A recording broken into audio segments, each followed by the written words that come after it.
Colgate Dental Cream to clean your breath while you clean your teeth and help stop tooth decay. And Luster Cream Shampoo for soft, glamorous, caressable hair bring you Our Miss Brooks, starring Eve Arden.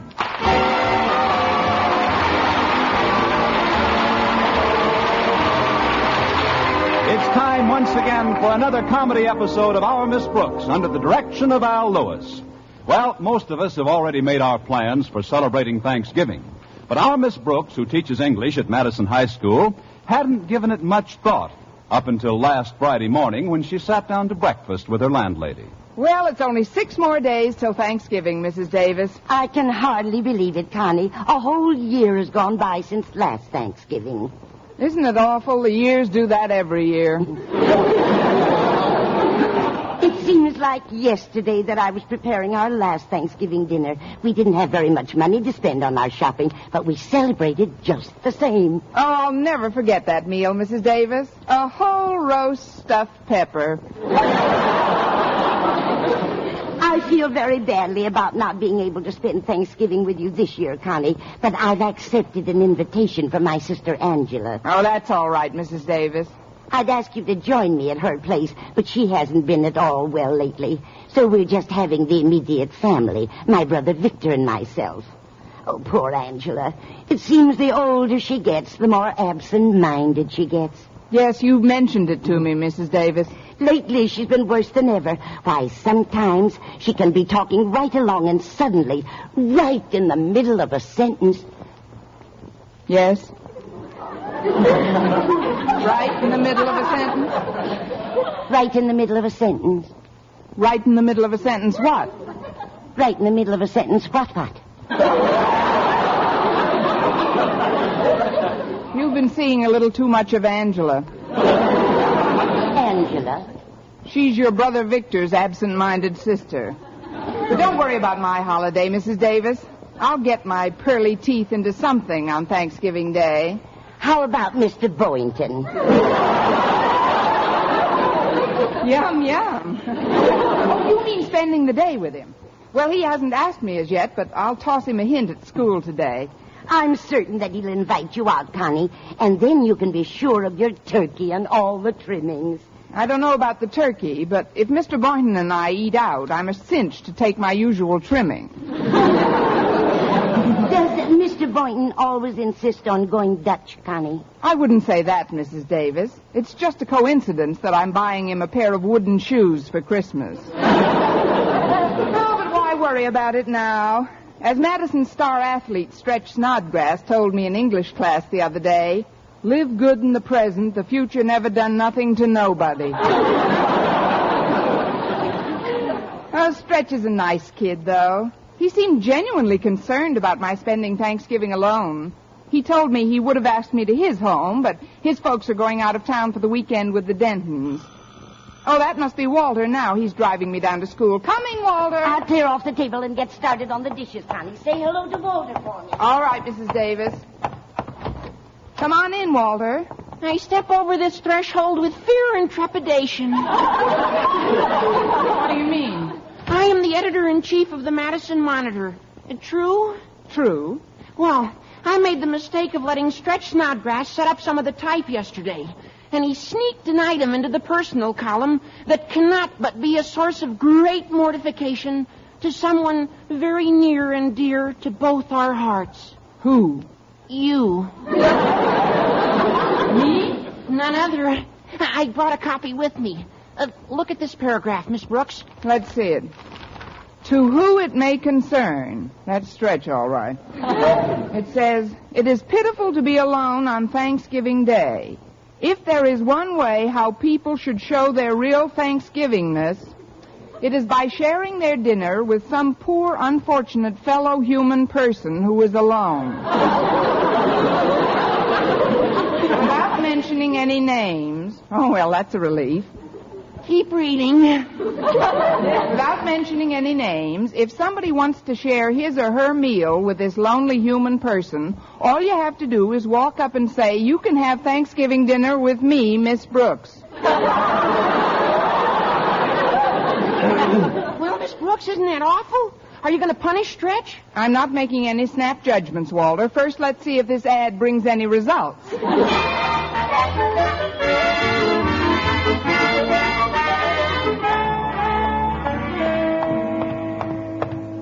Excuse me, Miss Brooks, but I'd like to talk to you before you go into your classroom. I think that might be arranged, Mr. Boynton. I just read this rather peculiar notice in the school paper, and I wondered... Oh, that's a little prank that Stretch played on me, Mr. Boynton. Just pay a lot of attention to it. When I read it, Miss Brooks, I made up my mind I'd be the first one to talk to you about it. Really? How nice, Mr. Boynton. Oh, it isn't easy to be alone on Thanksgiving, on a holiday. No, you're so right. Many's the Thanksgiving dinner I've eaten alone. But when I saw that notice in the paper, I said to myself, by George Philip Boynton... I didn't know your name was George Philip Boynton.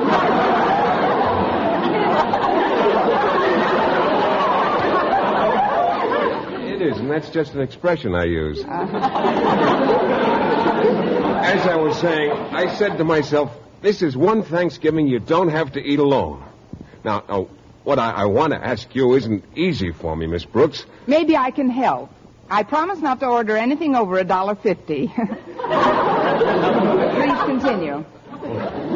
Since I saw that paragraph in the Monitor, I wondered if... I'll make it $1 even, and I'll leave the tip. Please, Mr. Boynton, just ask me what you want to. All right, I will. Good. Miss Brooks... if that notice brings you more than one invitation to dinner, could I make use of the extra one?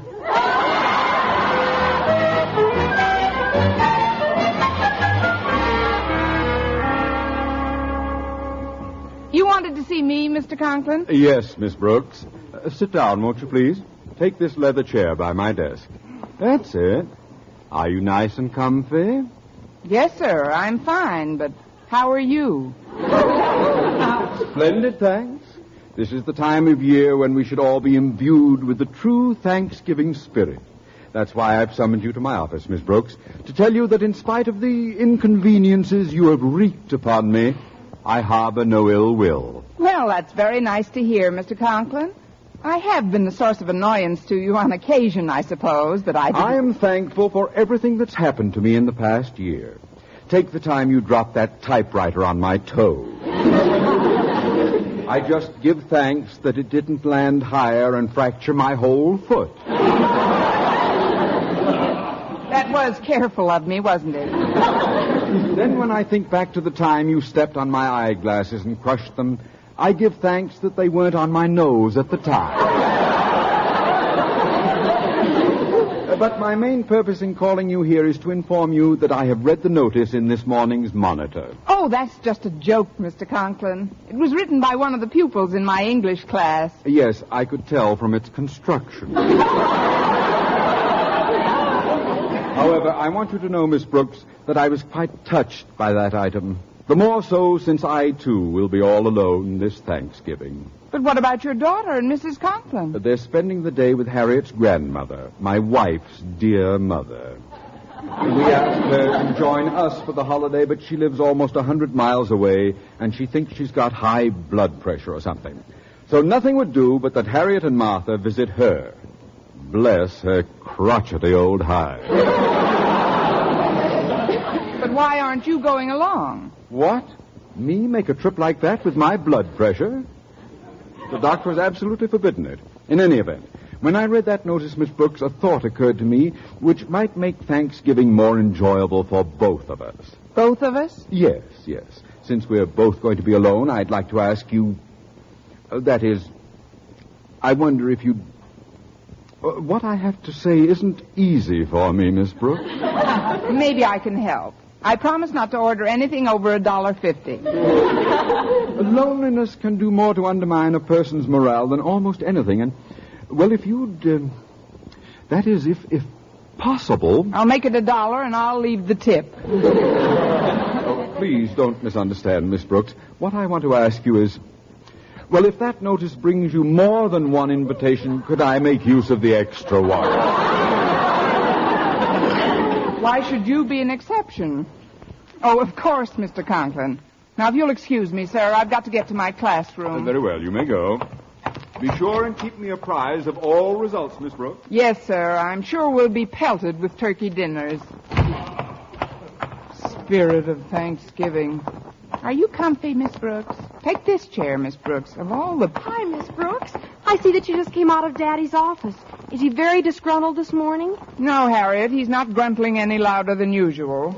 He does seem a bit put out at having to eat Thanksgiving dinner alone. Oh, but he's not going to.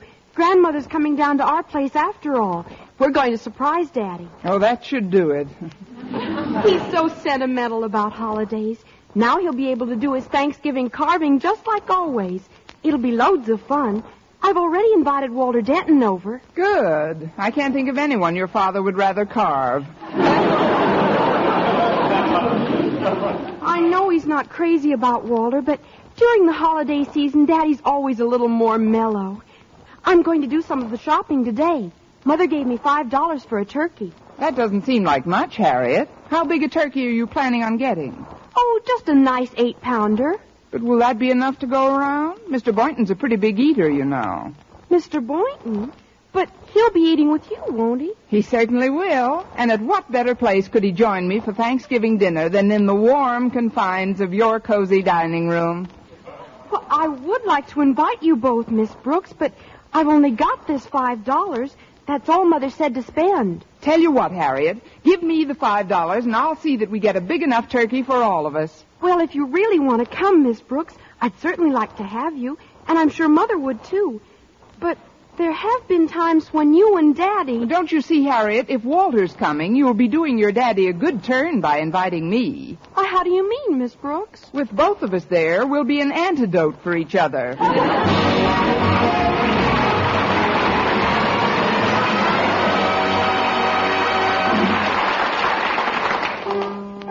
Brush your teeth with Colgate. Colgate Dental Cream. It cleans your breath. Water toothpaste. Water cleans your teeth. Colgate toothpaste. Cleans your breath. Water toothpaste. Water cleans your teeth. Colgate Dental Cream cleans your breath while it cleans your teeth. And the Colgate way stops tooth decay best. More than 2 years' research showed the Colgate way of brushing teeth right after eating helps stop more decay for more people than ever before reported in dentifrice history. Yes, the Colgate way stops tooth decay best. Better than any other home method of oral hygiene. No other dentifrice, ammoniated or not, has proof of such results. And you should know that Colgate's, while not mentioned by name, was the one and only toothpaste used in the research on tooth decay recently reported in Reader's Digest. So always follow the Colgate way to clean your breath while you clean your teeth. And stop tooth decay best. Brush your teeth with Colgate. Colgate Dental Cream. It cleans your breath. Water toothpaste. Water cleans your teeth. And the Colgate way stops tooth decay best.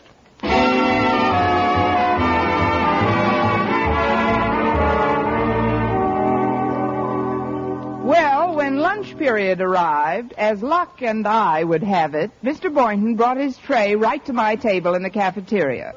In spite of the fact that he had a nice lunch before him, he didn't begin eating, but sat with his fork poised and stared into my eyes with a deep and absorbing emotion. It was a terribly romantic moment, as Mr. Boynton leaned across the table and in a voice choked with passion said, Get any extra invites to Thanksgiving dinner?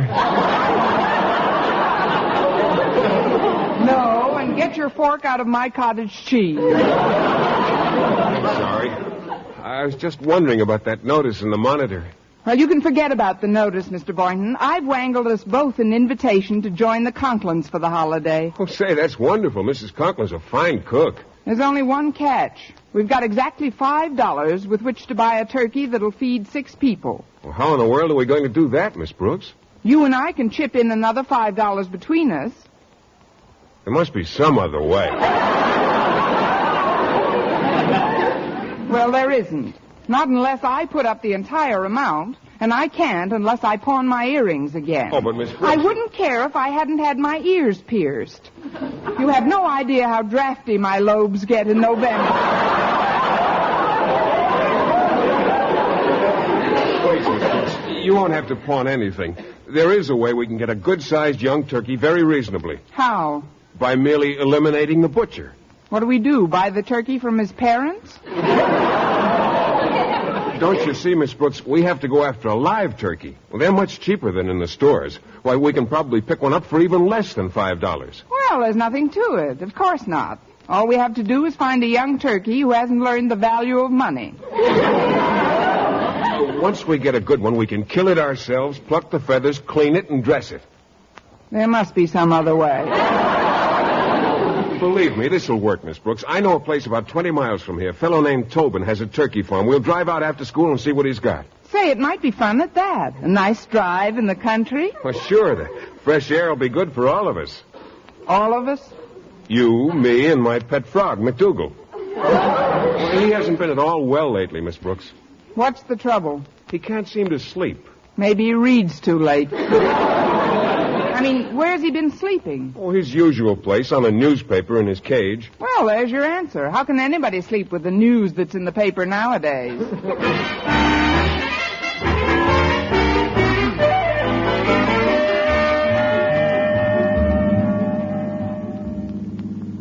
Well, old Tobin certainly gave us a nice gobbler for $5. Yes, he did, but I still can't get too enthusiastic about having to execute it ourselves. Oh, you just feel that way because she's a hen turkey. Tobin seemed quite attached to her, too. What was it he called her again? Bernice. Oh, isn't that cute? She knows her name. Oh, that's nothing. Mac knows his name, too. Your frog? Of course. His cage is right beside you on the seat. Just pick it up and call to him. Oh, that's ridiculous, Mr. Boynton. I'm not going to start any conversations with McDougal. Did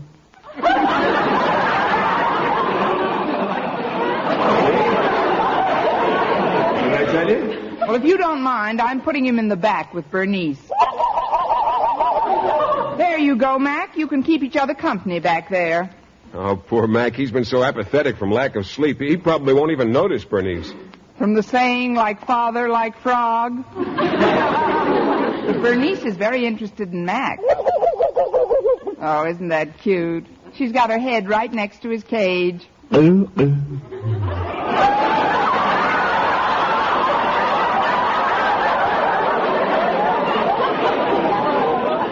in the world is Mac doing? You have just heard the frog's version of a wolf whistle. That's one for the book. Mac is definitely smitten by that hen turkey.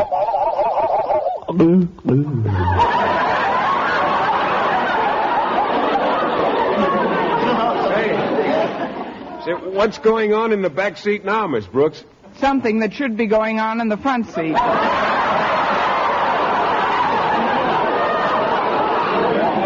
They're getting better acquainted. I wouldn't be a bit surprised if he's asking her out to a dance. That'd be quite a sight.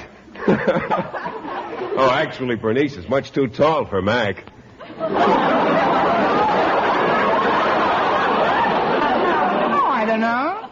She's a natural for a barn dance. Do-si-do, now I ain't bluffing. Dance too hard and you'll lose your stuffing. Oh, calm down, Bernice. I was just kidding. Now that we've got her, Miss Brooks, where are we supposed to take the turkey? To the Conklins' backyard. Mr. and Mrs. Conklin are attending a tea party, so it won't spoil Mr. Conklin's surprise. Will Harriet be there to give us a hand? Uh-huh, and so will Walter. He's bringing his AXE. How do you like that? She can spell, too.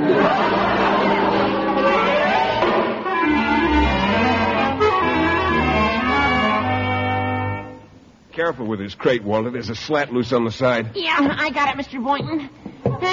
Now let's set it down in the driveway. Oh, what a wonderful turkey. Sorry, Mac. You'll have to wait in the car. Oh, he's a beauty, all right. Absolutely inspiring. Oh, what a perfect combination. The lovely, graceful neck of a turkey and my trusty Boy Scout hatchet. What a charming thought. You've been seeing too many kid shows on television. But if it has to be done, the quicker the better. Right you are, Miss Brooks. Want a blindfold turkey? No, but I do. Look out, she's getting away. Grab her wings, Walter. She's heading for the house. Oh, Miss Brooks, do something. Don't look at me. I'm on her side. She's going through the dining room window. Now, what made her do that? Maybe she wants to try on one of the platters for size.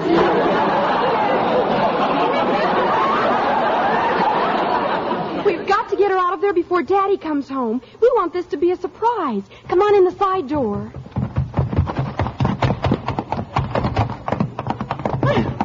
Where could she have gone? She doesn't seem to be in the dining room anymore. Maybe she went into Daddy's study. You look in there, Harriet, and Walter, you try the kitchen. But where are you going to look? I'll take the closet with Mr. Boynton.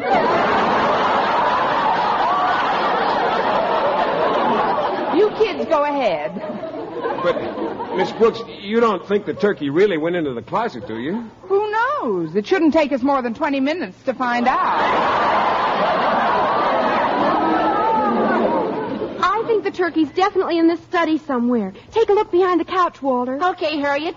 I'll sneak up on the little beauty with the stealth of a barefoot pilgrim. That might be Daddy. He always forgets his key. Walter, you stay put behind that couch. Miss Brooks, Mr. Boynton, follow me. Where are you going to hide us? In this clothes closet right across the hall. Quick, Miss Brooks, get in. Okay. Be right there.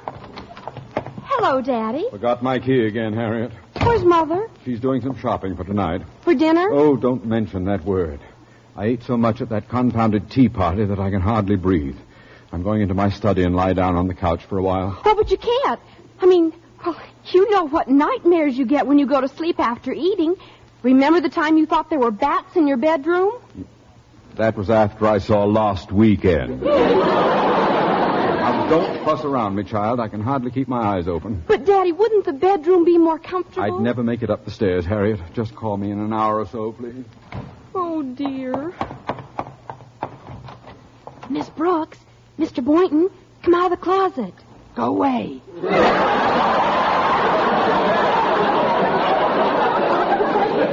Did I hear your father say he was going to take a nap in the study, Harriet? That's right, Mr. Boynton. And I'm almost positive the turkey's in there. Well, we can't be sure. I'm going to look around the back of the house. Okay, Mr. Boynton. Miss Brooks, let's tiptoe up to the study door and listen.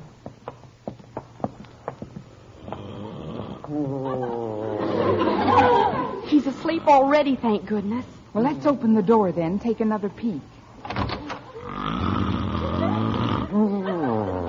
Look, Miss Brooks. The turkey just came out of that closet. She's walking toward the couch. Now he's starting to wake up. Daddy's looking at the turkey. Now the turkey's looking at Daddy. I wonder which one will scream first. What's that? Oh, it's a nightmare. Oh, I should never have tried to sleep after all that food. Look, turkey. Nice turkey. I know you're not there. But please go away. You stay here, Harriet. I've got an idea. Mr. Conklin? Hello, Mr. Conklin. What? Miss Brooks, is that you? Are you really here? What's the difference as long as it's a nightmare? I heard you moaning in your sleep, sir, and I thought maybe... Never mind what you thought. Get this turkey out of my study. What turkey?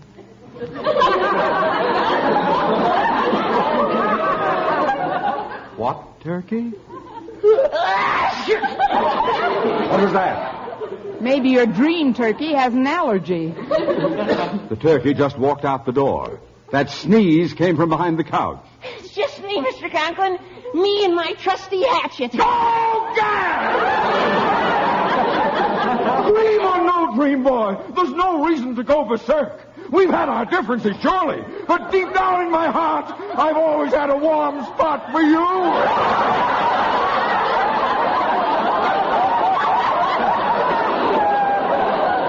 Please, Mr. Conklin, don't get hysterical.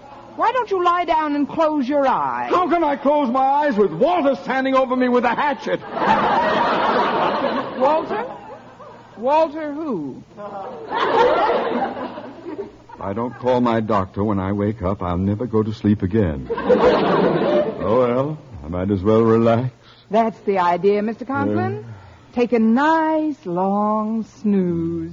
Miss Brooks, Bernice just ran out in the backyard and... Oh, I beg your pardon, Mr. Conklin. I didn't mean to disturb you. Oh, that's all right, Boynton. You'll disappear in a few minutes. Disappear? Mr. Conklin's been dreaming, and let's keep it that way. It's all right, Miss Brooks. The turkey ran right into our garage, and I closed the door. What's going on here? We just wanted to surprise you, sir. May I say, you have? Please don't be angry, Daddy. Miss Brooks saved us a lot of money by getting a live turkey. I only gave her $5. $5? Yes, sir. You see, you're not going to be alone after all. That was the surprise Harriet planned. Not only is your mother-in-law coming down for Thanksgiving, but we're all joining you, too. And now I have a dispatch for you. After the tea, I saw my doctor, and he put me on a strict vegetarian diet. Harriet and her mother are going to spend the holidays with Granny as planned. As for you, Miss Brooks, kindly hand over the $5 my daughter gave you. But we paid that for the turkey. You can have the turkey. All I want is my money. But we can't get a refund now. The used turkey market is shot to pieces. What will Mr. Boynton and I do with an entire turkey? That, Miss Brooks, is your concern. For once, I might add, the joke is on you. Well, I've celebrated some Thanksgivings in my time, but this is the biggest bird I ever received. Eve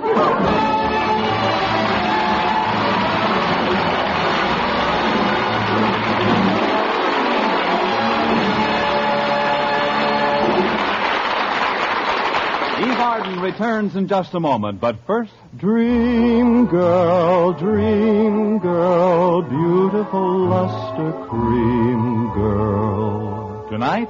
Yes, tonight. Show him how much lovelier your hair can look after a Luster Cream shampoo. Luster Cream, world's finest shampoo. No other shampoo in the world gives you Kay Daumit's magic blend of secret ingredients plus gentle lanolin. Better than a soap, better than a liquid. Luster Cream is a dainty cream shampoo. Leaves hair 3 ways lovelier.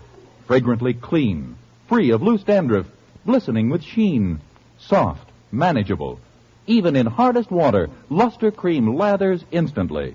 So gentle, Luster Cream is wonderful even for children's hair. Tonight?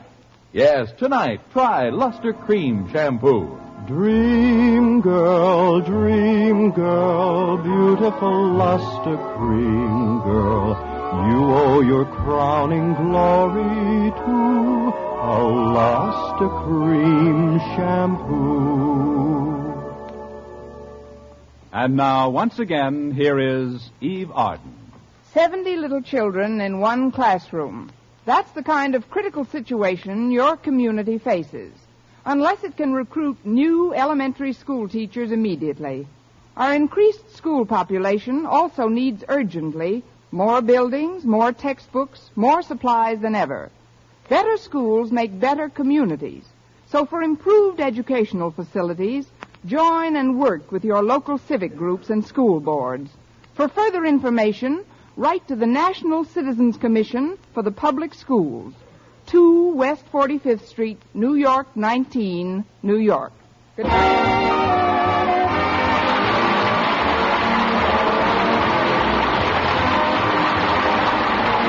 This is Vern Smith reminding you to tune in next week to another Our Miss Brooks show, brought to you by Luster Cream Shampoo for soft, glamorous, caressable hair, and Colgate Dental Cream to clean your breath while you clean your teeth and help stop tooth decay. Our Miss Brooks, starring Eve Arden, is produced by Larry Burns, written by Al Lewis, with the music of Wilbur Hatch. Mr. Boynton is played by Jeff Chandler, Mr. Conklin by Gale Gordon. Others in tonight's cast were Jane Morgan, Dick Crenna, and Gloria Macmillan.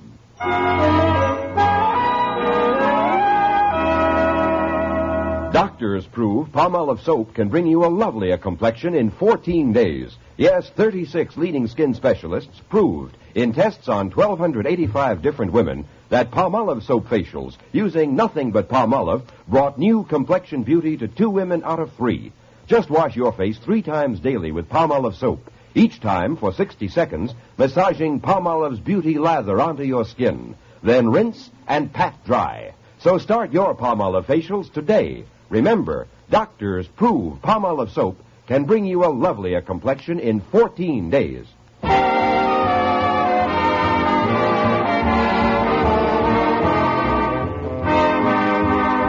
If like mysteries that are as full of chuckles as chills, be sure to hear Mr. and Mrs. North every Tuesday over this same network. Don't miss the exciting and laughable adventures of these amateur detectives. Hear Mr. and Mrs. North every Tuesday night. And be with us again next week at this same time for another comedy episode of Our Miss Brooks. Bob Lamont speaking. Stay tuned now for Jack Bennett. CBS, the Columbia Broadcasting System.